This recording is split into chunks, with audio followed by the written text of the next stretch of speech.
साहित्य पुनरावलोकन म्हणजे एखाद्या विशिष्ट विषयावरील विद्यमान अभ्यासपूर्ण सारांश आणि संश्लेषण असते. साहित्य पुनरावलोकन हा एक शैक्षणिक लेखनाचा प्रकार आहे जो सामान्यतः विज्ञान, सामाजिक विज्ञान आणि मानसशास्त्र या प्रकारच्या संशोधन प्रक्रियेमध्ये वापरला जातो. झालेल्या संशोधनातील शोधाचा तुलनात्मक व वस्तुस्थितीच्या दृष्टिकोनातून सारांश व समालोचन करणे व त्यात वापरलेल्या प्रत्येक स्रोताची गुणवत्ता व निष्कर्षाचे सखोल मूल्यांकन करण्याच्या दृष्टीने साहित्याचे पुनरावलोकन महत्त्वाचे असते. साहित्याचे पुनरावलोकन म्हणजे एखाद्या विषयावर झालेल्या संशोधनाचा सर्वसमावेशक सारांश असतो. यामध्ये संशोधकाने केलेल्या अभ्यासाचा विषय, त्याचा आपण निवडलेल्या विषयाशी काही संदर्भ आहेत का हे समजायला सोपे जाते. विशेषतः आपल्याला आपण निवडलेला विषय व त्याबाबत एक खोल समज व विश्लेषणात्मक पाठिंबा देते. त्या आधारावर आपण आपल्या विषयामध्ये पद्धतीमध्ये बदल करू शकतो व आपल्या संशोधनात नाविन्यपूर्ण सामग्री किंवा कंटेंटचा समावेश करू शकतो. साहित्याचे पुनरावलोकन हे पुस्तके, संशोधनांवर आधारित लेख, वर्तमानपत्रे व इतर अनेक प्रकारच्या साहित्याद्वारे करता येते. यामध्ये महत्त्वाचा मुद्दा असतो की आपण जो विषय निवडला आहे त्या विषयासंदर्भात आपली एक सैद्धांतिक आणि वैचारिक समज वाढवणे, त्याचे सहसंबंध व कंगोरे, त्याचबरोबर विषयाची प्रासंगिकता आहे का याबाबत संशोधकाचीच समज वाढण्यास मदत होते. आणि जो आपण विषय निवडला आहे त्या विषयावर अगोदर संशोधन झालेले असेल व तोच संदर्भ आपल्या संशोधनात येत असेल तर त्यात नाविन्य असे काहीच नसते. म्हणून विद्यापीठ किंवा कॉलेजमध्ये संशोधन पर्यवेक्षक आपल्या विद्यार्थ्यांना लिटरेचर रिव्ह्यू किंवा साहित्याचे पुनरावलोकन चांगल्या रीतीने करावे असा आग्रह धरतात. संशोधक मित्रांनो, पुढच्या स्लाईडमध्ये आपण लिटरेचर रिव्ह्यू कशासाठी, म्हणजेच साहित्याचे पुनरावलोकन कशासाठी याच्यावर उहापोह करणार आहोत. एक पहिला भाग त्याच्यातला असा आहे की ज्यावेळी तुम्ही संशोधन करत असता त्यावेळी तुमचं त्या विषयातलं ज्ञान किती आहे, तुम्ही त्या विषयावर किती चिंतन मनन केलं आहे, किती संदर्भ तपासलेत आणि त्या संदर्भाच्या आधारावर तुम्ही आपली एक भूमिका बनवलेली असते. त्याला खूप असं महत्त्व असतं. म्हणजेच तुमचं त्या विषयासंदर्भातलं ज्ञान तुम्हाला किती आहे हे ह्या लिटरेचर रिव्ह्यूच्या मांडणीमधून आपल्या लक्षात येतं. संशोधनासाठी आपण जो विषय निवडलेला आहे आणि त्याची पार्श्वभूमी काय आहे, तो विषय संशोधकाच्या दृष्टीने आणि आपण ज्या विषयावर संशोधन करणार आहोत त्या विषयाच्या अनुषंगाने किती महत्त्वाचं आहे यावर स्वतःची एक वेगळी समज लागते. ती समज तुम्ही लिटरेचर रिव्ह्यूमधून वाढवू शकता. शिवाय इतरांनी हाच विषय जो आपण निवडला आहे तो विषय कशा पद्धतीने हाताळला आहे, त्यांच्या दृष्टीने काय महत्त्व आहे हे समजून घेणं आणि त्या दृष्टीने आपल्या विषयाकडे बघणं हे खूप महत्त्वाचं असतं. संशोधन कार्यांमध्ये आपण जे साहित्य वाचतो, आपण जे साहित्य रेफर करतो किंवा बघतो त्याच्यावर चिंतन मनन केल्यास आपलाच एक आत्मविश्वास वाढतो आणि आपलं ज्ञानही वाढतं. त्या आधारावर आपण संशोधन पर्यवेक्षक असतात आपले, म्हणजे रिसर्च गाईड असतात, त्यांना आपण आपला विषय किती महत्त्वाचा आहे, त्या विषयाला किती कंगोरे आहेत याचं विश्लेषण सांगून त्यांना आपण समाधानी करू शकतो. आणि आपला ज्यावेळी ज्ञानाचा हा भाग संशोधकाच्या किंवा संशोधन पर्यवेक्षकाच्या लक्षात येतो त्यावेळी ते देखील वेगळ्या अंगाने विचार करतात आणि त्यांच्याकडूनही काही मौल्यवान सूचना, मौल्यवान मार्गदर्शन किंवा दिशा आपल्याला मिळू शकतो. या उपर आपण ज्यावेळी संशोधन अहवाल पूर्ण केल्यानंतर तो अहवाल ज्या वाचकांकडे जाईल किंवा जी व्यक्ती तो अहवाल वाचेल त्याला पण एक संशोधकाने उत्तम प्रतीचं काम केल्याचं एक लक्षात येतं. कारण ज्यावेळी आपण आपल्या चिंतन मननाच्या आधारावर काही गोष्टी स्पष्ट करतो, काही गोष्टी क्लस्टराईज करतो, काही गोष्टी फोकस करतो आणि तो फोकस आपल्या संशोधन विषयाच्या अनुषंगाने असतो. त्यामुळे एखादी व्यक्ती वाचताना पण त्या व्यक्तीचं स्वतःचं मत आणि तुम्ही केलेलं विश्लेषण आणि तुम्ही मांडलेला प्रश्न किंवा समस्या आणि त्यातनं तुमचे आलेले निष्कर्ष हे खूप चांगल्या रीतीने पुढच्याला समजू शकतात. त्या दृष्टीने लिटरेचर रिव्ह्यूचं खूप महत्त्व आहे. पुढचा मुद्दा आहे जस्टिफाईंग गॅप्स. याचा अर्थ संशोधनामध्ये जे काही त्रुटी आहेत किंवा जो काही भाग कव्हर केलेला नसेल या संदर्भात आपल्याला त्याचं विश्लेषण किंवा आपण आपल्या संशोधनामध्ये त्याचं समायोजन कसं करू शकू याची एक आयडिया आपल्याला येते. म्हणजे कोणताही रिसर्च किंवा संशोधन तुम्ही कितीही चांगल्या पद्धतीने केलात तरी त्याला त्या संशोधनाकडे बघणाऱ्याचा दृष्टिकोन किंवा त्याचा अँगल वेगवेगळा असू शकतो. त्यामुळे आपल्या दृष्टीने ते किती सत्य असलं, वास्तवावर आधारित असलं तरी दुसऱ्याच्या किंवा वाचकाच्या दृष्टीने किंवा त्याचं विश्लेषण करणाऱ्याच्या दृष्टीने त्याचा एक वेगळा कंगोरा असू शकेल. उदाहरणार्थ एखाद्या संशोधकाने असं स्टेटमेंट केलं की आदिवासी शहरातल्या सुखसोयी घेण्यासाठी किंवा त्या सुखसोयीमध्ये राहण्यासाठी तयार नसतात. अर्थात हे त्याचं मत आहे, परंतु त्याच्यामध्ये गॅप कसा आपण आयडेंटिफाय करणार? तर मुळात शहरी संस्कृती आणि आदिवासी ज्या ग्रामीण भागात राहतात तिथली संस्कृती याच्यामध्ये जमीन आसमानचा फरक आहे. तिथली त्यांची जगण्याची साधनं, तिथलं त्यांचं निसर्गावरचं अवलंबित्व, तिथं त्यांना मिळणाऱ्या सोयीसुविधा, तिथं त्यांच्यावर असणाऱ्या मर्यादा या गोष्टी त्यांच्या जगण्याच्या गोष्टी आहेत आणि ते आजपर्यंत तसंच जीवन जगत आलेले आहेत. आणि त्यामुळे अचानक त्यांना शहरात नेऊन तुम्ही शहरासोबत अकॉमोडेट व्हा असं सांगणं हे चुकीचं असू शकतं. म्हणजे एखाद्याच्या दृष्टीने आदिवासी शहरी सोयीसुविधांचा लाभ घेत नाहीत हे स्टेटमेंट असू शकतं. किंवा त्या स्टेटमेंटला काउंटर स्टेटमेंट म्हणून एखादी व्यक्ती असं म्हणू शकेल की आदिवासींची असणारी संस्कृती, आदिवासींची असणारी राहण्याची पद्धत ही त्याला कारणीभूत आहे. आणि त्यामुळे अशा पद्धतीने विचार करणाऱ्याला तो गॅप वाटू शकतो. आणि मग दुसऱ्याने जो गॅप शोधून काढलेला आहे तो बरोबर आहे की नाही? तर बरोबर आहे. कारण जोपर्यंत आपण त्या व्यक्तींची किंवा आदिवासी समुदायांची त्यांची राहण्याची पद्धत, त्यांची वागण्याची पद्धत, त्यांची खाण्यापिण्याच्या सवयी, त्यांच्या इतर जीवनाशी संबंधित गोष्टी आहेत त्यात जर आपण विचार आपल्या संशोधनामध्ये केला नाही तर मग त्यांनी शहरामध्ये अकॉमोडेट व्हावं, ते अकॉमोडेट होत नाही अशा पद्धतीचा निष्कर्ष काढणं चुकीचं असतं. आणि म्हणून जे अगोदर संशोधन झालेले आहेत त्या संशोधनात आपण वाचताना किंवा संशोधनाचं विश्लेषण करताना या गोष्टी आपल्या लक्षात येतात. आणि मग आपलं संशोधन त्या दृष्टीने कसं सक्षम होईल, आपल्या संशोधनामध्ये ह्या त्रुटी कशा राहणार नाहीत किंवा आपल्या संशोधनामध्ये हा अँगल कसा येईल हे समजणं खूप महत्त्वाचं असतं. आणि आपण ज्यावेळी हे साहित्य वाचतो किंवा त्याचं विश्लेषण करतो किंवा वेगवेगळे रिसर्च थेसिस वाचतो, अहवाल वाचतो, त्यातून आपल्याला लक्षात येतं. आणि हे लक्षात आल्याचं सार हे आपण ज्यावेळी आपला रिसर्च करत असतो किंवा आपल्या विषयाच्या अनुषंगाने आपण काही गोष्टी अजम्पशन्स असतील किंवा ऑब्जेक्टिव्स असतील ते मांडताना हा दृष्टिकोन त्याच्यामध्ये येऊ शकतो. म्हणजे थोडक्यात मला असं म्हणायचं आहे की ज्यावेळी तुम्ही लिटरेचर रिव्ह्यू करता किंवा वेगवेगळ्या अंगाने झालेले रिसर्च, म्हणजे तेही तुमच्या विषयाच्या अनुषंगाने, मी इतर विषयाच्या अनुषंगाने असं म्हणत नाही, परंतु जे विषय आपण घेतलेले आहेत किंवा जो विषय आपल्या डोक्यात आहे त्या अनुषंगाने इतर लोकांनी कसं त्याच्याकडे बघितलं, त्याच्यामध्ये त्यांनी काय अँगल घेतलेत किंवा त्यांचा फोकस कशावर आहे, त्या फोकसमध्ये आपल्या दृष्टीने काही कमतरता आहेत का किंवा त्रुटी जाणवतात का, आणि त्या त्रुटी जर असतील आणि त्या आपण योग्य पद्धतीने आयडेंटिफाय केल्या आणि त्या आपल्या रिसर्चमध्ये घेतल्या तर आपल्या रिसर्चमध्ये एक युनिकनेस येतो, एक नाविन्य येतं.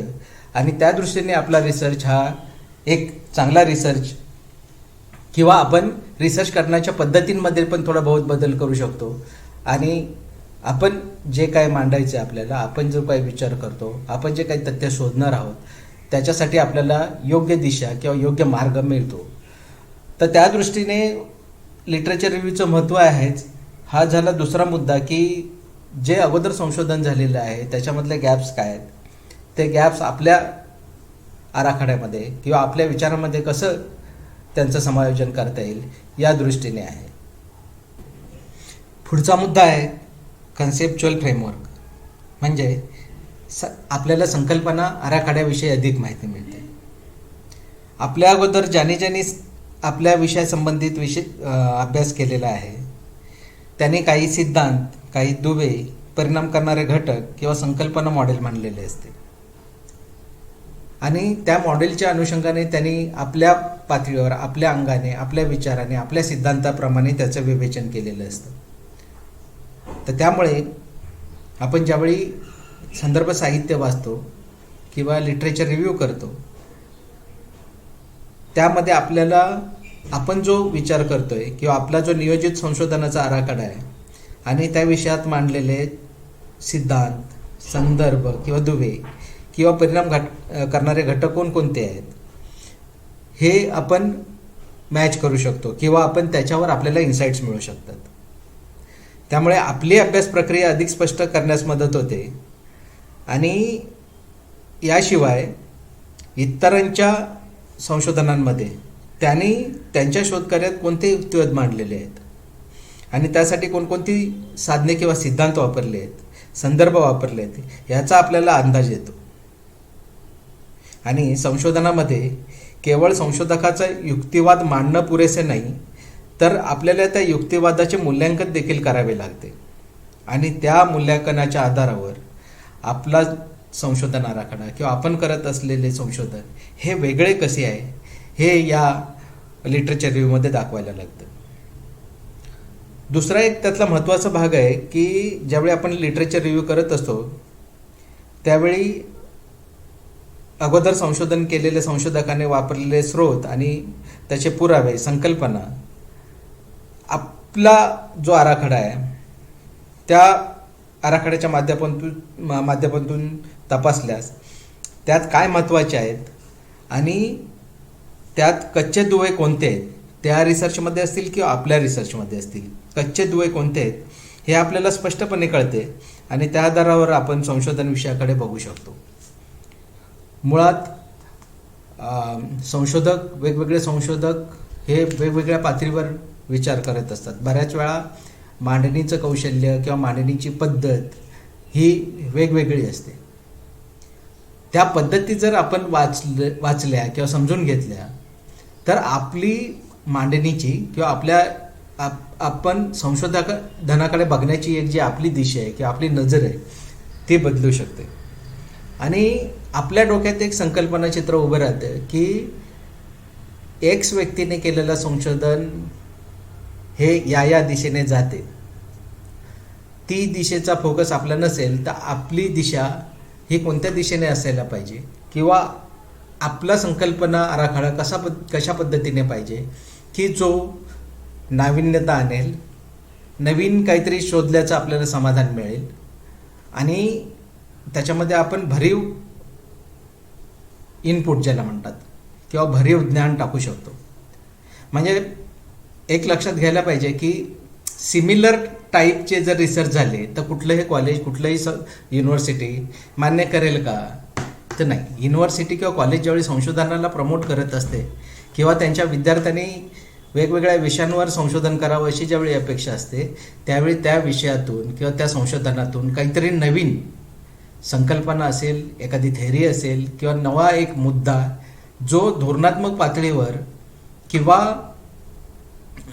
पॉलिसी फॉर्म्युलेशनला त्याचा उपयोग होऊ शकेल आणि ही एक मोठी अपेक्षा असते.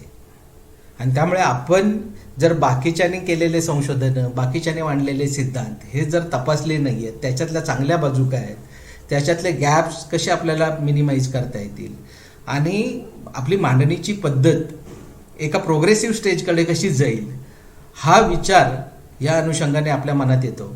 आणि त्यामुळे माझ्यासारखा संशोधक म्हणा किंवा तुमचे गाईडही तोच विचार करत असतील आणि तुम्हाला त्या दृष्टीने मार्गदर्शन करत असतील. आणि मुळात अभ्यासाचा विषय म्हणजे तुम्ही एखादी प्रश्नावली दिल्यानंतर किंवा एखादी मुलाखत घेतल्यानंतर तुम्ही ठोकताळे मांडू शकता, तो एक त्या मुलाखती पुरता मर्यादित भाग असतो. परंतु ज्ञान म्हणून तुम्ही व्यापकतेने थोडी एक आपली समज वाढवता, त्याच्यात व्हॅल्यू ॲडिशन करून तो मुद्दा कसा वेगळा आहे, त्या मुद्द्यामध्ये आणखीन काही नवीन भर टाकता येईल किंवा त्याला वेगळे वेगळे कसे कंगोरे आणता येतील आणि त्या अनुषंगाने त्या मूल्याचं वेगळं एक मूल्य कसं वाढेल, या दृष्टीने आपण संशोधनाकडे बघत असतो. आणि म्हणून आपल्या संशोधनामध्ये एक व्हॅल्यू बेस, एक अकॅडमिक इंटेलिजन्स ज्याला म्हणतो, तो येण्याच्या दृष्टीने आपण ह्या सगळ्या गोष्टी म्हणजे लिटरेचर रिव्ह्यूकडे बघायला लागतं. आणि त्या दृष्टीने हे लिटरेचर रिव्ह्यू करणं किंवा साहित्य तपासणं, संशोधन तपासणं, त्याच्यावर चिंतन मनन करणं आणि त्या दृष्टीने आपली एक दृष्टी, आपली एक दिशा निश्चित करणं हे खूप महत्त्वाचं असतं. संशोधन कार्यामध्ये संशोधन पद्धतीचं खूप मोठं महत्त्व असतं. काही लोक क्वांटिटेटिव्ह म्हणजे संख्यात्मक संशोधन पद्धती, काही लोक क्वालिटेटिव्ह म्हणजे गुणात्मक संशोधन पद्धती आणि काही लोक मिक्स म्हणजे संख्यात्मक आणि गुणात्मक अशा दोन्ही प्रकारच्या संशोधन पद्धती वापरतात किंवा ॲडॉप्ट करतात. पण हे संशोधनाची पद्धत निवडताना एक विचार करायला पाहिजे. तो म्हणजे की आपण एखाद्या गोष्टीची सत्यता म्हणजे समजा पॉवर्टी असेल किंवा गरिबी रेखा असेल, किती गरीब लोक आहेत, ह्याचा अभ्यास करत असतो त्यावेळी निश्चितपणे आपल्याला क्वांटिटेटिव्ह रिसर्च मेथड वापरायला लागते आणि त्याच्यासोबत तुम्ही काही अंशी मिक्स पद्धती उपयोगाची ठरते. परंतु ज्यावेळी तुम्ही एखादी थेअरी वापरत असाल किंवा थेअरी तपासत असता किंवा थेअरी मांडत असता, अशा वेळी मात्र क्वालिटेटिव्ह संशोधन पद्धतीचा वापर करायला लागतो. आपण ज्यावेळी वेगवेगळे संशोधन अहवाल रेफर करतो, वाचतो, त्याचा अर्थ लावतो, त्यावेळी आपल्याला संशोधकाने कोणती संशोधन पद्धती वापरली ती खरोखरच जो संशोधनाचा विषय आहे त्याला न्याय देते का, किंवा त्यातली महत्त्वाची गोष्ट कोणती आहे की ज्या पद्धतीमुळे जास्त आणखीन सुलभ होईल, हे आपल्या लक्षात येतं. आणि हे लक्षातच येणं नाही तर संशोधकाच्या निष्कर्षाकडे बघून आपण ही त्याचं विश्लेषण करू शकतो की वापरलेली पद्धत ही बरोबर होती की वेगळी पद्धत वापरली असती तर आणखीन यातून चांगला एक निष्कर्ष किंवा चांगला डेटा बाहेर निघाला असता. आणि हे ज्यावेळी आपल्याला समजतं त्यावेळी आपण स्वतःच आपण जे आरेखन केलेलं असतं किंवा आपण जो विचार केलेला असतो संशोधन पद्धतीचा, त्याच्याकडे पण आपण तटस्थतेने बघू शकतो. म्हणजे आपण जो वाचलाय अहवाल त्याच्यामध्ये ही संशोधन पद्धती होती, पण निष्कर्ष आणि संशोधन पद्धती बघताना माझ्यासमोर हे गॅप दिसत होते किंवा माझ्या विश्लेषणामध्ये त्याचा जो रिलिव्हन्स आहे किंवा त्याचा जो संदर्भ आहे तो संदर्भ लागत नाही. आणि असं आपल्या रिसर्चच्या बाबतीत होऊ नये म्हणून आपणही आपल्या रिसर्चकडे तटस्थतेने बघायला लागतो. तर त्यामुळे खरं तर लिटरेचर रिव्ह्यू ही एक थरो आणि एक असेन्शियल प्रोसेस म्हणून आपण त्याच्याकडे बघायला लागतो. कारण जेवढा तुमचा प्राथमिक अभ्यास चांगला तेवढा तुमचं संशोधनांमध्ये तुम्ही गेल्यानंतर किंवा माहिती जमा केल्यानंतर ते माहितीचं विश्लेषण करताना त्याचा खूप फायदा होतो. आणि आपल्याच माहितीकडे आपण तटस्थतेने बघायला लागतो किंवा आपल्याच माहितीवर आपण बऱ्याच वेळा समाधानी होत नाही. माझा अनुभव असा आहे की मी एक इंटरनॅशनल रिसर्च करत होतो, त्यावेळी जो रिसर्च अहवाल होता त्याचा मी एक ड्राफ्ट पूर्ण केला. तो ड्राफ्ट पूर्ण केल्याच्या नंतर मी तो आमच्या टीममध्ये मांडला. टीमचं मत असं होतं की हा रिपोर्ट चांगला झाला आहे आणि ह्याचे अँगल्स बऱ्यापैकी आलेत. म्हणजे आपण ज्या क्लायंटसाठी संशोधन केलेलं आहे तो याच्यावर समाधानी होईल असं दिसतं. त्यामुळे हा रिसर्च आपण सबमिट करावा. आणि आमच्या टीममध्ये तो अहवाल होता तो फायनल झाला. परंतु मी संध्याकाळी परत गेलो. संध्याकाळी जात असताना मला एक पुस्तक लक्षात आलं की माझ्या सेल्फमध्ये ते पुस्तक आहे आणि त्या पुस्तकांमध्ये काय म्हटलेलं आहे, कारण ते त्या विषयाला अनुषंगून पुस्तक होतं. आणि मी रात्री घरी गेल्याच्या नंतर ते पुस्तक रेफर केलेलं आणि त्या संशोधकाने ज्या पद्धतीने मांडणी केली होती, ज्या पद्धतीने तो मुद्दा एका वेगळ्या लेवलला नेऊन ठेवला होता, त्याच्यामध्ये माझं संशोधन अहवाल किंवा मी केलेलं संशोधन ज्या पद्धतीने पिच व्हायला पाहिजे, म्हणजे माहिती तीच होती, माहिती तशाच पद्धतीची होती, पण माहितीचं प्रेझेंटेशन आणि माहितीचा अर्थ लावणं हे मलाच माझ्या रिपोर्टकडे बघून किंवा मलाच माझं जे काम झालं होतं त्याच्यावर असमाधान होतं. आणि त्यामुळे मी दुसऱ्या दिवशी गेलो आणि माझ्या टीमला सांगितलं की हा अहवाल आपण काही निश्चित करू नये, आपण हा अहवाल परत रिवाईज करू. आणि त्याची कारणं ही आहेत की हा अहवाल किंवा हे संशोधन किंवा हे निष्कर्ष एका वेगळ्या परिक्षेपात किंवा वेगळ्या अँगलमध्ये मांडता येतील. तर त्यामुळे काम पूर्ण झाल्यानंतर देखील बऱ्याच वेळा संशोधक अशा पद्धतीने जर वेगळे अँगल्स त्याला मिळाले तर तो आपल्या कामाकडे बघू शकतो. पुढचा मुद्दा आहे आयडेंटिफाय न्यू वेज ऑफ इंटरप्रिटेशन्स. याचा अर्थ आपण कशा पद्धतीने एखाद्या सिद्धांताचा किंवा मताचा अर्थ बघतो किंवा लावतो. संशोधनामध्ये एखाद्या सिद्धांताचा किंवा मताचा अर्थ योग्य परिक्षेपात लावणे हे संशोधन प्रक्रियेमध्ये महत्त्वाचं असतं. त्यामुळे रिव्ह्यू करताना ज्या साहित्याचे आपण किंवा ज्या मटेरियलचं आपण पुनरावलोकन करत आहोत त्या लेखकाने विशिष्ट सिद्धांत किंवा भूमिकेचा कशा रीतीने अर्थ घेतला आहे आणि तो निष्कर्षाच्या संदर्भाने बरोबर आहे का याचे ज्ञान आपल्याला मिळते. त्यामुळे आपण करत असलेल्या संशोधनात अशा पद्धतीचे अर्थ कसे वापरावेत व त्याच्या जमेच्या किंवा अडचणीच्या बाजू काय आहेत हे निश्चित करणं सोपं जातं. त्या आधारावर लेखनाच्या अनुषंगाने भूमिका घेता येतात. पुढचा मुद्दा आहे कॉन्फ्लिक्ट्स अँड कॉन्ट्राडिक्शन्स लक्षात येणं. विषयाचे विवेचन करताना प्रत्येकाची एक दृष्टिकोन, समज आणि भूमिका असते. या भूमिकेतूनच उपलब्ध माहितीचे विश्लेषण केले जाते. संशोधन कार्यात संशोधकाची भूमिका ही तटस्थच असायला हवी व त्या तटस्थतेनेच माहिती किंवा मुद्द्यांचे समालोचन किंवा भाष्य केले जावे अशी अपेक्षा असते. बऱ्याच वेळा अभ्यासकर्त्यांमध्ये ही तटस्थता असतेच असे नाही. प्रत्येकाची एक वैचारिक किंवा मुद्द्याकडे पाहण्याची पद्धत असते. त्या पद्धतीने ती व्यक्ती उपलब्ध माहितीचे विवेचन करत असते. साहित्य लेखनामध्ये काही वेळा अशी भूमिका येऊ शकते, परंतु ती भूमिका तटस्थतेने दुसऱ्या व्यक्तीने ताडल्यास त्याचा अनपेक्षित अर्थ निघू शकतो. उदाहरणार्थ भांडवलशाहीकडे बघताना भांडवलदार भांडवल व संशोधनांची मालकी या दृष्टीने विवेचन करेल, तर समाजवादाने प्रेरित किंवा समाजवादी व्यक्ती हक्कादारीत व संपत्तीचे समान लाभ असावेत या दृष्टीने मांडणी करेल. प्रत्येक व्यक्ती आपल्या दृष्टिकोनातून बघत असते. त्यामुळे संशोधन कार्यात या भूमिका तटस्थतेच्या परिक्षेपात तपासणी गरजेची असते. पुढचा मुद्दा हा तंत्रज्ञानाशी जोडलेला आहे.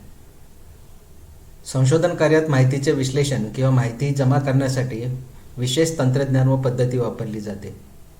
अलीकडे माहितीचे विश्लेषण करण्यासाठी अनेक साधने उपलब्ध आहेत, परंतु हे तंत्रज्ञान किंवा साधनं आपण जो विषय निवडला आहे त्यास परिपूर्ण असतीलच असं नाही. पूर्वी झालेल्या अभ्यासात माहितीचे विश्लेषण करण्यासाठी कोणते तंत्रज्ञान वापरले होते, त्या तंत्रज्ञान वापराच्या जमेच्या बाजू काय आहेत आणि त्यातल्या त्रुटी काय आहेत किंवा मर्यादा काय आहेत हे साहित्याचं आढावा घेताना किंवा पुनरावलोकन करताना आपल्याला समजते. आपण करत असलेला अभ्यास किंवा संशोधनात कोणते तंत्र वापरावे व मागील अभ्यासाच्या दरम्यान राहिलेल्या त्रुटी आपण आपल्या अभ्यासात टाळू शकतो. त्या दृष्टीने साहित्याची अवलोकन प्रक्रिया मदतकारक ठरू शकते. बऱ्याचदा संशोधनामध्ये माहिती जमा करणं किंवा माहितीचं विश्लेषण करण्यासाठी आता वेगवेगळी तंत्रज्ञानं उपलब्ध आहेत. काही तंत्रज्ञानं माहिती टाकल्यानंतर त्याचं रेडीमेड विश्लेषण करून देत असतात. तर त्यामुळे पूर्वी संशोधन करताना टॅब्युलेशन, कोडिंग हे सगळे प्रकार करायला लागायचे. परंतु आत्ता अलीकडे SPSS किंवा आणखीन वेगवेगळे सॉफ्टवेअर्स आहेत की ज्याच्यामार्फत आपण आपल्या माहितीचं विश्लेषण करू शकतो किंवा माहिती संकलनासाठी नेमकी कोणती पद्धत वापरावी हे आपण इतर लोकांनी ज्या पद्धती वापरल्या आहेत किंवा साधनं वापरली आहेत, जे तंत्रज्ञान वापरलं आहे त्याच्या अनुषंगाने आपण आपल्या अभ्यासासाठी कोणतं तंत्रज्ञान उपयोगाचं आहे. म्हणजे नॉट नेसेसरी की दुसऱ्याने जे तंत्रज्ञान वापरले ते आपल्याला परिपूर्ण असेल किंवा आपण जे तंत्रज्ञान वापरतो ते दुसऱ्याला उपयोगी असेल. त्यामुळे हा अभ्यास करताना आपल्या संशोधनाच्या दृष्टीने आपण हा विचार करायला पाहिजे की आपल्या गरजा काय आहेत, आपला संशोधनाचा व्याप किती आहे, आपले संशोधनाचे मुद्दे कोणकोणते आहेत आणि त्यासाठी कोणती पूरक तंत्रज्ञान पद्धती किंवा कोणती सॉफ्टवेअर्स किंवा कोणती साधनं आपल्याला उपयोगी पडतील हे आपल्याला वेगवेगळ्या पद्धती तपासल्यानंतरच कळू शकतं. त्यामुळे साहित्याचा आढावा घेताना तंत्रज्ञान आणि पद्धती हे खूप मॅटर करत असतं आणि ज्यावेळी आपण हे तपासत असतो, बघत असतो, आपल्या लक्षात येत असतं की आपल्या दृष्टीने नेमकी पद्धती कोणती चांगली आणि त्यामुळे आपल्या संशोधनासाठी आपण निश्चित तंत्रज्ञान कोणतं वापरू शकतो ह्याचा एक सेन्स किंवा त्याची एक भूमिका आपल्या मनात तयार होते आणि आपण त्या तंत्रज्ञानाकडे जातो. पुढचा मुद्दा आहे नीड ऑफ फर्दर रिसर्च. म्हणजे पुढील संशोधनासाठी चालना किंवा सूचना. म्हणजे संशोधक संशोधन करत असताना आपले निष्कर्ष किंवा आपल्या अभ्यासाचा आवाका निश्चित करण्यासाठी एक ठराविक भूमिका किंवा ठराविक फोकस घेऊन संशोधन करत असतो आणि प्रत्येक संशोधकाच्या संशोधन विषयाला अधिक परिणामकारक निष्कर्ष आणण्यासाठी मर्यादित स्वरूप आवश्यक असते. संशोधन अभ्यासामध्ये निष्कर्षाप्रत येताना संशोधकाला काही पाठपुराव्याचे मुद्दे लक्षात येतात की ते त्याच वेळी अभ्यासात समाविष्ट करणे शक्य नसते. अशा वेळी संशोधक पुढील अभ्यासासाठी किंवा पुढील पाठपुराव्यासाठी मुद्दे विशद करतो. हे मुद्दे पुढील संशोधनासाठी महत्त्वाचे असतातच. त्यामुळे संबंधित विषयासंदर्भात हे असणारे मुद्दे आपल्याला कळतात आणि त्याचा उपयोग आपल्या संशोधनासाठी होऊ शकतो. कोणतंही संशोधन घ्या, म्हणजे आपण संशोधनामध्ये परिपूर्ण अभ्यास करू अशी अपेक्षा धरणं हे खूप धाडसाचं होतं.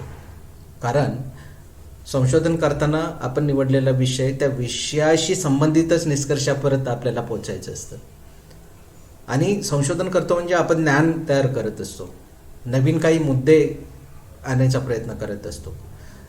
ज्याच्यावर अभ्यास झालेला आहे, जे सगळ्यांना ज्ञात आहे, अशाच मुद्द्यांवर अभ्यास करण्यात काहीच पॉईंट नसतो.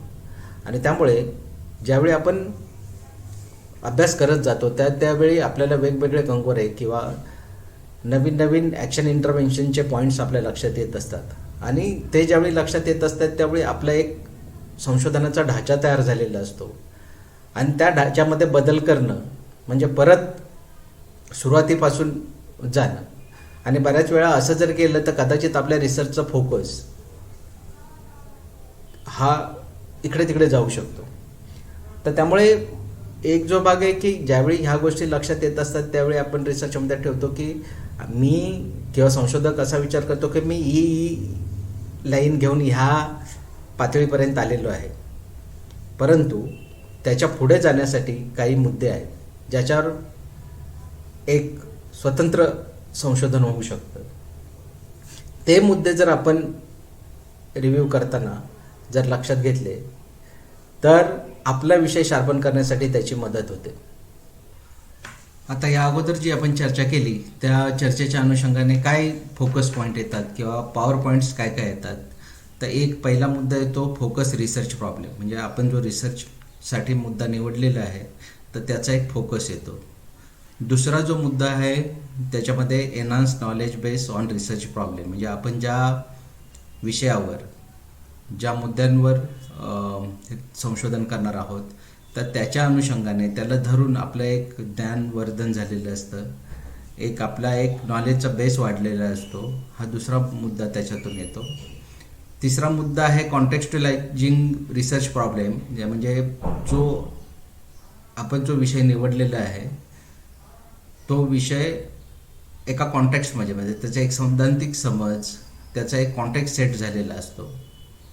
त्याच्यानंतर पुढचा पॉईंट जो आपल्यासमोर येतो तो आपण जी रिसर्च पद्धत ठरवलेली असेल किंवा ह्या लिटरेचर रिव्ह्यूच्या अनुषंगाने आपल्याला एक रिसर्च मेथॉडॉलॉजी काय असावी आपल्या विषयाला धरून त्याविषयी एक माहिती मिळतं.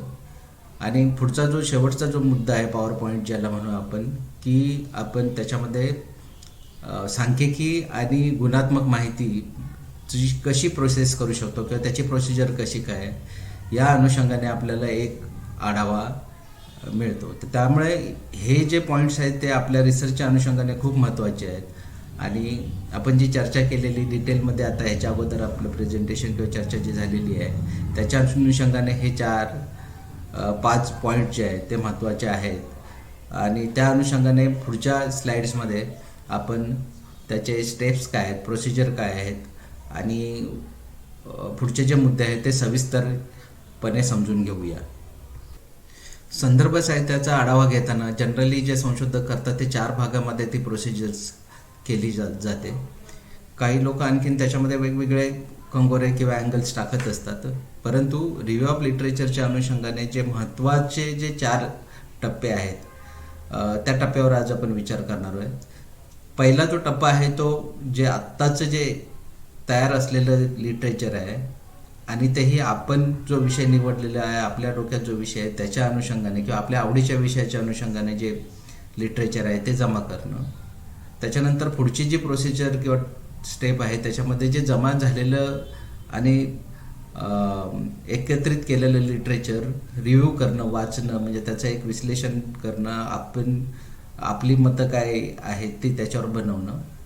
त्याच्यानंतर तिसरा जो भाग आहे की आपल्या विषयाला धरून एक थेरॉटिकल फ्रेमवर्क डेव्हलप करणं, ज्या अनुषंगाने आपण जी उपलब्ध असणारी माहिती ती आपल्याला किती रिलेव्हंट आहे किंवा त्याच्यातले गॅप काय आहेत आणि त्याच्यातून एक काय थेरी येते, काय सिद्धांत येतो, त्या अनुषंगाने त्याचं फ्रेमवर्क आपण तयार करणं.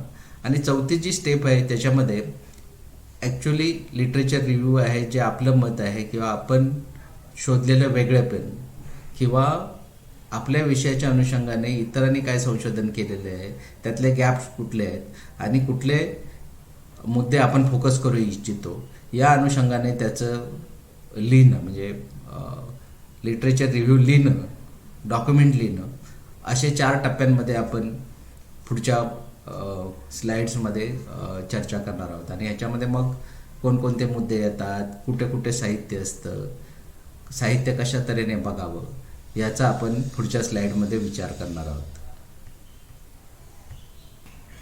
लिटरेचर रिव्ह्यू करताना आपण माहिती कुठून मिळवणार हा एक महत्त्वाचा मुद्दा असतो. आत्ता जे आपल्याकडे प्रमुख सोर्सेस जे दिसतात माहिती, विशेषतः संशोधनावर आधारित माहिती किंवा पेपर्स, ज्याच्यामध्ये गुगलमधून पण आपण शोधू शकतो, गुगल स्कॉलरमध्ये पण एक चांगले त्याचे कीवर्ड्स टाकले तर आपल्याला माहिती मिळू शकतं. दुसरं जे आहे, आज जगभरात जे विशेषतः संशोधक जे सर्च इंजिन वापरतात माहिती जमा करण्यासाठी, लिटरेचर जमा करण्यासाठी, त्याच्यामध्ये स्कोपस हे सर्च इंजिन आत्ता फेमस आहे. त्याच्यानंतर आपण काही युनिव्हर्सिटी ऑनलाईन रिसोर्सेस जे असतात, म्हणजे लायब्ररीज असतात, त्याच्यामध्ये इम्प्लिबनेट आहे, शोधगंगा आहे आणि असे बरेच रिसोर्सेस, युनिव्हर्सिटी रिसोर्सेस आहेत. काही युनिव्हर्सिटीजमध्ये त्यांचे एक डेडिकेटेड साईट असते की ज्याच्यातून आपण वेगवेगळ्या विषयावरची माहिती किंवा लिटरेचर जमा करू शकतो. त्याचबरोबर युनिव्हर्सिटीच्या लायब्ररीजमध्ये आपण जो विषय निवडला आहे किंवा वेगवेगळ्या विषयाला धरून डिझर्टेशन्स असतात, म्हणजे अगोदर रिसर्च झालेले असतात, त्यांचे रिसर्च रिपोर्ट्स असतात, त्याच्यातून आपण माहिती एक्स्ट्रॅक्ट करू शकतो. आणि त्याच्यानंतर पुढचा जो भाग आहे की ही जी माहिती आपण ज्यावेळी शोधतो त्या संदर्भात ही माहिती आपल्याला उपयोगी पडू शकते, अशी जी माहिती आहे ती त्याच्यानंतर आपण डाउनलोडिंग करणं, म्हणजे डाउनलोडिंग कशी, जे खूप आपल्या जवळचे वाटतात, आपल्या विषयाशी जवळ वाटतात, आपल्या टॉपिकशी जवळ आहे, असे जे संदर्भाचे जे साहित्य असतं ते साहित्य आपण डाउनलोड करून घेतो आणि त्याचं जे आहे म्हणजे कोणकोणते संदर्भ आहे त्याचं रेकॉर्डिंग करतो. तर या अनुषंगाने रेकॉर्डिंग कसं करायचं ते हे ही स्लाइड्सची मांडणीनंतर मी प्रॅक्टिकली एक्सेल शीटमध्ये कशा पद्धतीने आपण हे रेफरन्सेस आहेत ते रेकॉर्ड करू शकतो त्याचा एक डेमो देणारच आहे. तर त्या दृष्टीने पहिला जो भाग आहे त्याच्यातला लिटरेचर रिव्ह्यूच्या प्रोसिजरमधला की रिलेव्हंट लिटरेचर शोधणं, त्याच्यामध्ये हे काही संदर्भ आपल्याला दिसतात आणि ह्या सोर्सेसमधून आपण माहिती जमा करू शकतो आणि डाउनलोड करू शकतो. या स्लाइडमध्ये आपण लिटरेचर रिव्ह्यू कसं करतात, काय पद्धती असते या संदर्भात समजून घेणार आहोत. लिटरेचर रिव्ह्यू करताना पहिली जी पायरी असते, स्टेप 1 असते की ती जे उपलब्ध लिटरेचर आहे ते वाचून त्याचा जो सुरुवातीचा गाभा असतो किंवा त्याला आपण ॲब्स्ट्रॅक्ट म्हणतो, मराठीत त्याला गोषवारा म्हणतात, तर तो समजून घेणं असतं. कारण आपण बऱ्याच वेळा असं असतं की गोषवारा न वाचता बाकीचे सगळं लिटरेचर वाचत जातो, त्याच्यासाठी वेळ खर्ची करतो आणि शेवटी आपल्या लक्षात येतं की आपल्याला हवी ती माहिती किंवा आपल्याला हवा तो संदर्भ या लिटरेचरमध्ये नाही.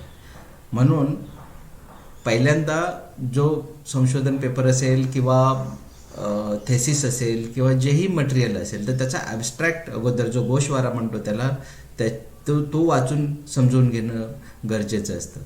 आणि त्याच्यामध्ये विशेषतः रिसर्च कशा संदर्भात आहे किंवा त्याचे उद्देश आणि एम्स हे बरोबर स्पेसिफाईड केलेले आहेत का, त्याच्यातनं एक उद्देश खरोखर आपल्याला समजतात का किंवा व्यवस्थित ते मांडलेले आहेत का. त्याच्यानंतर रिसर्च करताना त्याचं जे डिझाईन आहे, ओव्हरऑल सगळे मुद्दे जे आहेत ते व्यवस्थित विशद केलेले आहे का, आणि कोणत्या कारणासाठी कशासाठी हे संशोधन केले आहे हे आपल्याला ॲब्स्ट्रॅक्टमध्ये समजू शकतं. आणि ॲब्स्ट्रॅक्ट आपल्याला समजला की त्याच्यानंतर आपण पुढचे जे पॉईंट्स आहेत किंवा त्याचं जे विस्तृत लेखन आहे ते वाचू शकतो. आणि म्हणून लिटरेचर रिव्ह्यू करताना अगोदर ॲब्स्ट्रॅक्ट आपण समजून घेतलं की आपल्या लक्षात येतं की हा विषय किंवा ही मांडणी किंवा हे उद्देश आहेत किंवा हे डिझाईन आहे ओव्हरऑल रिसर्चचं किंवा जे रिसर्च करण्यामागची भूमिका किंवा कारण आहे हे कळलं तरच आपण आपल्या रिसर्चशी जोडू शकतो. ते जर वाचल्यानंतर वेळ गेल्यानंतर आपला वेळ पण जातो आणि नंतर आपल्या लक्षात येतं की हे संशोधन किंवा हे जे साहित्य आहे ते आपल्या उपयोगाचं नाही. तर तो वेळ वाचवावा त्यासाठी आपण अगोदर ॲब्स्ट्रॅक्ट वाचला आणि तो जर समजावून घेतला तर आपल्या लक्षात येतं की पुढचे पॉईंट्स आपल्या उपयोगाचे आहेत की नाही. तर त्या अनुषंगाने आपण मग जर आपल्या विषयासंदर्भात किंवा आपण जो संशोधन करू इच्छितो त्या अनुषंगाने काही आपल्याला त्यामध्ये मिळणार असेल तरच पुढचं वाचण्यात अर्थ आहे. नाही तर मग बऱ्याचदा आपण वाचत जातो आणि शेवटी लक्षात येतं की ह्याच्यातून आपल्याला काही मिळत नाही. तर त्यामुळे लिटरेचर रिव्ह्यू करताना अगोदर त्याचा गोषवारा किंवा ॲब्स्ट्रॅक्ट वाचून घेणं, तो जर आपल्याला रिलेव्हंट वाटत असेल तरच त्याच्या पुढचं वाचन करावं, अन्यथा दुसरं डॉक्युमेंट किंवा दुसरं मटेरियल आपण घेऊ शकतो. ॲब्स्ट्रॅक्ट वाचल्यानंतर आपल्या लक्षात येतं की हे जे डॉक्युमेंट आहे किंवा ही जी माहिती आहे ती आपल्या उपयोगाची आहे आणि ते जर वाटत असेल तर आपण मग पुढच्या स्टेपमध्ये जातो. आणि पुढची स्टेप आहे की त्याचं जे प्रास्ताविक आहे त्या डॉक्युमेंटचं ते समजून घेणं. विशेषतः ह्याच्यामध्ये एक महत्त्वाचा भाग असतो की ज्या लेखकाने लिहिलेलं आहे अगोदरचं जे साहित्य आहे किंवा संशोधकाने जे साहित्य लिहिलं आहे त्याच्यामध्ये त्यांनी एक डोक्यात विचार ठेवलेला असतो की आपला जो रीडर आहे तो एक्सपर्ट आहे आणि हा जो मुद्दा आहे जो घेतलेला रिसर्चसाठी जो निवडलेला मुद्दा आहे त्याच्या संदर्भातला त्याला एक बॅकग्राऊंड माहीत आहे आणि त्या संदर्भातलं एक नॉलेज आहे. तर त्या अनुषंगाने त्यांनी इंट्रोडक्शन लिहिलेली असते. आपल्या दृष्टीने आपण जो विचार करतो की ती माहिती आहे ती आपल्या संदर्भातली आहे का, किंवा काही वेळा संशोधक किंवा लेखक असतो त्याने काही रेफरन्सेस असतील ते एका संक्षिप्त स्वरूपात मांडलेले असतात किंवा त्यावेळी त्याची एक भूमिका असं असतं की लोकांना या विषयासंदर्भात माहीत असेल, त्यामुळे हा विषय त्यांनी वाचायला घेतलेला आहे. तर हे झालं लेखकाचं पर्स्पेक्टिव्ह, लेखकाची समज.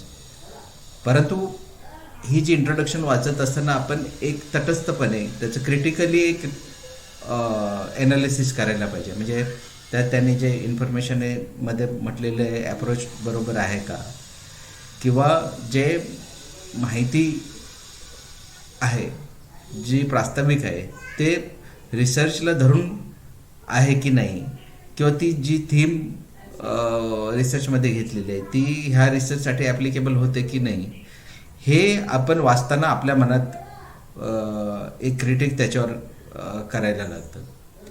आणि त्या अनुषंगाने ह्या म्हणजे इंट्रोडक्शनकडे किंवा प्रास्ताविकेकडे बघायला लागतं. आणि प्रास्ताविकेमध्ये आपल्या लक्षात येतं की ह्या विषयाच्या अनुषंगाने लेखकाची काय समज आहे, लेखकाने ह्या मुद्द्याकडे किंवा त्याच्या बॅकग्राऊंड इन्फॉर्मेशनकडे कसं बघितलं आहे, या संदर्भात आपल्याला ह्या प्रास्ताविकातून माहिती मिळते. आणि महत्त्वाचं म्हणजे हे वाचत असताना पण एक आपण आपलं सेन्स ज्याला म्हणतो की आपण आपलं ज्ञान आहे ते ताडून बघायला पाहिजे, की आपण जो विचार करतो आणि या लेखकाने जो रिसर्चच्या अनुषंगाने विचार केलेला आहे त्याचा एक क्रिटिक करत आपण ह्या इन्फॉर्मेशनकडे बघायला लागतं. आणि त्या अनुषंगानेच आपण प्रास्ताविक आहे ज्या डॉक्युमेंटचं ते बघायला पाहिजे. मेथोडॉलॉजी सेक्शनमध्ये त्या संशोधकाने जो विषय निवडला आहे त्याचं बॅकग्राऊंड काय आहे, तो विषय काय आहे, याच्या आधारावर माहिती संकलनाची एक पद्धत वापरलेली असते. आणि त्याच पद्धतीच्या संदर्भात या सेक्शनमध्ये संशोधकाने लिहिलेलं असतं. म्हणून हे मेथोडॉलॉजी सेक्शन वाचत असताना आपण एक थोडंसं एक चौकस राहायला पाहिजे की हा जो सब्जेक्ट आहे आणि त्या सब्जेक्टसाठी वापरलेली पद्धती ही बरोबर आहे का, त्याला रिलिव्हंट आहे का, त्याच्यानंतर त्याची व्हॅलिडिटी आणि रिलायबिलिटी त्याच्यामध्ये मांडलेली आहे का, किंवा ओव्हरऑल एक फ्रेमवर्क जो आहे थीमच्या अनुषंगाने किंवा टॉपिकच्या अनुषंगाने त्याच्याशी ह्या माहिती संकलन पद्धतीचे काही सहसंबंध आहेत का, किंवा ज्या पद्धतीची माहिती संकलनाची पद्धत आहे त्या पद्धतीच्या संदर्भात व्यवस्थित डिटेलमध्ये लिहिलं आहे का, किंवा ही पद्धत न वापरता आणखीन काही त्या पद्धतीमध्ये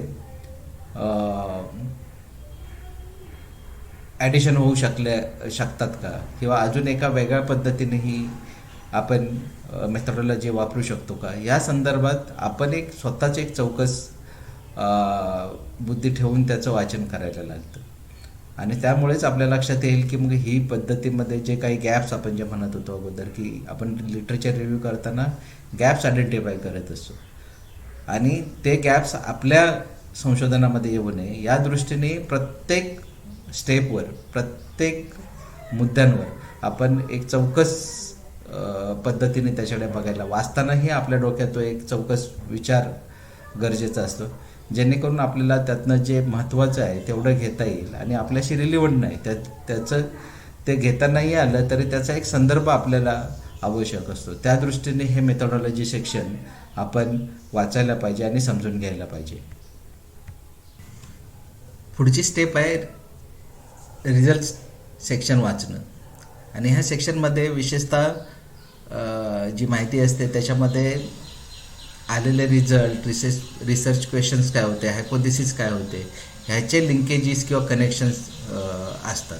तर त्यामुळे हा जो सेक्शन आहे तो लिटरेचर रिव्ह्यू करताना खूप महत्त्वाचा आहे. त्याच्यामध्ये आणखी एक भाग आहे की रिसर्च क्वेश्चन आणि त्याचे जे आउटपुट्स दिसतात म्हणजे रिझल्ट्स दिसतात त्याच्याशी काही रिलेशन्स आहेत का, स्टॅटिस्टिकली आणि क्वालिटेटिव्ह इन्फॉर्मेशनच्या लेवलला आपण त्याचं एक विश्लेषण करायला पाहिजे. म्हणजे जे अगोदर आपण त्याचा जो ॲबस्ट्रॅक्ट वाचलेला असतो त्याच्यानंतर इंट्रोडक्शन वाचलेले असते किंवा मेथोडॉलॉजी असते, त्या अनुषंगाने जे क्वेश्चन्स आहेत आणि हायपोथेसिस आहेत त्याला रिझल्टमध्ये न्याय दिलेला आहे का, किंवा रिझल्ट हे तथ्यांच्या आधारावर मांडलेले आहेत का, याचा देखील एक रिव्ह्यू आपण करत जायचं आहे. आणि हे रिझल्ट जे असतात म्हणजे माहिती बॅकग्राऊंड लिहित असताना की जो मुद्दा आहे मांडलेला आहे त्याच्या दृष्टीने त्यांनी काही प्रेडिक्शन्स केलेले आहेत, काही अंदाज मांडलेले असतात. त्या अंदाजाला धरून हे जे रिझल्ट्स आहेत ते रिलेव्हंट आपल्याला वाटतात का, हे आजचं एक मनात आपण वाचत असताना किंवा वाचल्यानंतर एक मनन चिंतन करण्याची गरज असते. आणि त्या दृष्टीने आपण क्रिटिकली बघायला लागतं, ज्याच्यातून आपले जे हायपोथेसिस असतात किंवा आपले जे एक्सपेक्टेड रिझल्ट असतात त्या दृष्टीने हा जो रिझल्ट सेक्शन आहे तो आपण बघू शकतो. आणि त्यातून आपल्याला काही नवीन आयडिया येऊ शकतात किंवा नवीन एक इन्साइट्स आपल्या डेव्हलप होत असतात की अगोदरच्या संशोधनांमध्ये ह्या गॅप्स आहेत, म्हणजे रिझल्ट्स येताना पण असे रिझल्ट्स आले. तर आपला जो संशोधनाचा विषय आहे त्याच्यातून काही वेगळेपण आणू शकतो, काही वेगळे रिझल्ट येऊ शकतात. त्याच्यासाठी काय मेथोडॉलॉजी आपण वापरू शकतो किंवा रिझल्ट लिहिताना देखील त्या रिझल्टचा अर्थ आणि त्याचं विश्लेषण कसं करावं, त्याला काय तथ्य द्यावे, या संदर्भात देखील आपल्याला एक माहिती मिळते. त्यामुळे रिझल्ट सेक्शन खूप काळजीपूर्वक आणि खूप तटस्थ नजरेने वाचायला लागतो. तर त्या दृष्टीने या सेक्शनकडे बघावं. पुढची स्टेप आहे ती डिस्कशन सेक्शन समजून घेणं. या सेक्शनमध्ये ज्या मुख्य फाइंडिंग्ज असतात किंवा रिझल्ट्स असतात हे नमूद केलेले असतं. आणि याच डिस्कशन सेक्शनमध्ये जे रिझल्ट आले आहेत त्याचं कारणं काय आहेत किंवा त्याचे संदर्भ काय आहेत या संदर्भात विश्लेषण केलेले असतं. त्यामुळे हा सेक्शन वाचत असताना आपण आपली जी वाचण्याची दृष्टी आहे किंवा आपण त्याच्याकडे बघण्याची जी दृष्टी आहे ती खूप अशी तटस्थ आणि शोधक असायला पाहिजे. म्हणजे या सेक्शनमध्ये काय काय विकनेसेस आणि लिमिटेशन्स ऑथरने आयडेंटिफाय केलेली आहेत किंवा आपल्याला वाचताना लक्षात आलं आहे परंतु त्या संशोधकाने लिहिले आतमध्ये परंतु डिस्कशन पॉईंट्समध्ये टाकलेलं नाही आहे, हे शोधायला लागतं. तुम्हाला निश्चितपणे काही ठोकताळे किंवा आपलं एक स्वतःचं विश्लेषण बघायला लागतं की ज्या पद्धतीने या लेखकाने किंवा संशोधकाने मांडलं आहे ते मांडण्यासाठी त्याने निवडलेला किंवा इंटरप्रेट करण्याचा जो मार्ग आहे तो एकच मार्ग आहे का, किंवा वेगळ्या अंगाने ह्याचं विश्लेषण किंवा ॲनालिसिस करता आलं असतं. या पद्धतीने तुम्ही ह्या डिस्कशन सेक्शनकडे बघायला पाहिजे. आणि जे फाइंडिंग झालेले आहेत ते जस्टिफाय होतात का त्या दृष्टीने या डिस्कशन सेक्शनकडे बघायला लागतं. याच्यातून आपल्याला एक कळतं की संशोधकाने जे निष्कर्ष किंवा विकनेसेस किंवा लिमिटेशन्स मांडलेले आहेत त्याला धरून त्याचे रिझल्ट्स किंवा त्याचं जे रिझल्टचं ॲनालिसिस आहे ते रिफ्लेक्ट होतं का, या पद्धतीने त्याच्याकडे आपण बघायला लागतं. आणि त्यातून आपल्याला एक लक्षात येतं की म्हणजे पुढच्यानी ज्या चुका केलेल्या आहेत त्याच्यातून मागचा शहाणा होत असतो किंवा शिकत असतो. तर त्यामुळे ह्या सेक्शनमधून आपल्याला एक आपला रिसर्च किंवा आपले जे डॉक्युमेंट्स आहेत ते कसं कोणत्या दिशेने जावं ह्याच्या इन्साइट्स मिळत असतात. आणि त्या दृष्टीने या पॉईंटकडे बघायला हवं असं मला वाटतं. या स्लाईडमध्ये लिटरेचर रिव्ह्यूचं डॉक्युमेंट कसं बनवावं याचा एक टेंटेटिव्ह फॉर्मॅट मी दिलेला आहे. वेळ वाचवण्यासाठी याच्यावर डिटेल मी चर्चा करत नाही आहे, फक्त वरवरून आपण थोडे पॉईंट्स समजून घेऊ. याच्यामध्ये 3 भाग करावे डॉक्युमेंटमध्ये. पहिला भाग इंट्रोडक्शन, दुसरा भाग मेन बॉडी जी असते कंटेंटचा जो भाग आहे तो, आणि तिसरा कन्क्लुजनचा भाग आहे. इंट्रोडक्शनच्या पार्टमध्ये आपण जो टॉपिक विचार करतोय त्याचं एक डेफिनेशन चा थोडा अंतर्भाव असावा. त्यानंतर स्कोप, लिटरेचर तपासण्याचा किंवा लिटरेचरचा आढावा घेण्याच्या दृष्टीने काय स्कोप होता. त्याच्यातनं काय आपण एक्सक्लुजन्स काय आहेत त्यातनं, म्हणजे काय आपण बघितले नाही, काय आपण घेतलं नाही, कव्हर केलं नाही, त्याचा एक भाग असावा. आणि जनरल फाइंडिंग जे आहेत, आपण जे लिटरेचर आपण वाचलेलं आहे, रेफर केलेलं आहे किंवा विश्लेषण केलेलं आहे त्याचं, त्या संदर्भातले. त्यात आणखीन एक पॉईंट असावा की comment on availability of resources, म्हणजे जो आपण संशोधनासाठी विषय निवडला आहे त्या विषयासंदर्भात ऑनलाईन किंवा ऑफलाईन किंवा लायब्ररी रिसोर्सेसमध्ये काही मटेरियल आहे का, किंवा असेल तर किती प्रमाणात आहे, नसेल तर का नाही, किंवा उपलब्धता नाही असं असेल तर त्या संदर्भातल्या कमेंट जे आहेत त्या इंट्रोडक्शन पार्टमध्ये थोडक्यात आपण करावा. आणि हा इंट्रोडक्शनचा पार्ट हा मला वाटतं मॅक्झिमम 500 शब्दाच्या दरम्याने त्यातच बसवावा असं माझं सजेशन आहे. त्याच्यानंतर दुसरा जो भाग त्याच्यातला येतो त्याच्यामध्ये मेन बॉडीमध्ये त्याच्यामध्ये थेमॅटिक अप्रोचेस काय काय मिळाले, आपण जो थेमॅटिक अप्रोच म्हणतोय, आपण रिसर्च करणार त्या संदर्भातला थेमॅटिक अप्रोच काय आहे तो त्याचं इन्क्लुजन होऊ शकतं.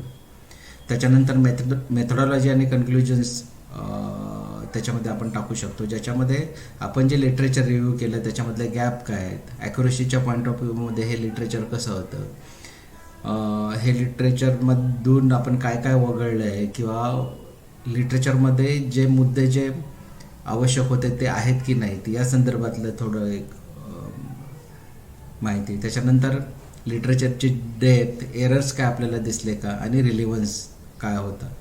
बेसिकली याच्यामध्ये आपण असं फोकस करावं की आपण जो रिसर्च करणार आहे तो हे जे लिटरेचर रिव्ह्यू घेतलेलं आहे त्याच्यापेक्षा थोडा वेगळा आहे, कारण त्याला वेगळ्या अँगलने करतोय. आत्ताचा झालेला अभ्यास हा आहे या पठडीतला आहे, आणि त्याच्या पलीकडे जाऊन संशोधक जो विषय निवडलेला आहे संशोधकाने तो तपासण्याचा जो भाग आहे तो याच्यामध्ये जास्त यावा, जेणेकरून मग आत्ताच्या अस्तित्वातील जे काही लिटरेचर आहे, अस्तित्वातील जे काही संशोधनं झाली आहेत त्याच्यापेक्षा आपला वेगळा विषय कसा आहे हे त्यामधून दाखवायचं आहे. आणि ऑफकोर्स तिसरा भाग जो आहे कन्क्लुजन, त्याच्यामध्ये पूर्ण जे आपण की फाइंडिंग जे आहेत किंवा लिटरेचर रिव्ह्यू केलं त्याच्यामधले जे महत्त्वाचे मुद्दे आहेत ते मुद्दे त्याच्यामध्ये इन्क्लूड असावेत. आणि त्याच्यानंतर खाली जो भाग त्यातला एक जो कन्क्लुजनचा वेगळा भाग एक करावा की आपण जो रिसर्च अप्रोच घेतलेला आहे आणि त्याचं महत्त्व काय हे जस्टिफाय करणं. म्हणजे जसं मी म्हणालं मेन बॉडीमध्ये पण आपला संशोधनाचा विषय किंवा आपली पद्धत, आपला विचार हा कसा अगोदरच्या संशोधनांपेक्षा वेगळा आहे या पद्धतीचं जस्टिफिकेशन हे शेवटी कन्क्लुजनच्या शेवटीच्या पॅरेग्राफमध्ये आपण असावं. याच्यामध्ये आणखीन एक जो भाग आहे की जे काही स्पेसिफिक रिसर्च असतील, एकदम क्लोज विषय असेल किंवा एकदम त्याचे लिंकेजेस जास्त असतील अशा लिटरेचरचा किंवा अशा याचं त्याने थेमॅटिक एरियाचा आपण एक सेपरेट भाग त्याच्यामध्ये पॅराग्राफ्स इन्क्लूड करावे, ज्याच्यामध्ये हा जो भाग आलेला आहे तो आपल्या संशोधनाच्या विषयाच्या दृष्टीने जरी जवळचा असला तरी त्यातून ह्या इन्साइट्स मिळाल्यामुळे आपण आपला फोकस कसा घेतोय आणि आत्ताच्या अस्तित्वातील विषयांच्या पेक्षा आपला विषय कसा वेगळा आहे आणि आपण त्यातनं काय नवीन शोधू इच्छितो याचं इन्क्लुजन जे आहे ते कन्क्लुजनमध्ये ह्या पॉईंट्समध्ये आपण करावं. तर लिटरेचर रिव्ह्यूच्या अनुषंगाने एवढ्या गोष्टी ज्या होत्या त्या गोष्टी मी मांडलेल्या आहेत. आता पुढची जी स्लाईड किंवा पुढची जी प्रोसेस असेल ती प्रॅक्टिकल, म्हणजे आपण जे मटेरियल जमा केलेलं आहे ते मटेरियलची नोटिंग कशी करावी म्हणून एक्सेल शीटमध्ये एक फॉर्मॅट मी सजेस्ट करतोय. त्याच्यामध्ये तो ऑनलाईन मी आत्ता डेमो त्याचा करून दाखवेन. माहिती शोधल्यानंतर ती माहिती आपल्या संदर्भासाठी कशी प्रिझर्व करून ठेवायची किंवा कशी नोट करून ठेवावी या संदर्भातलं आपण माहिती पुढच्या भागात बघूया.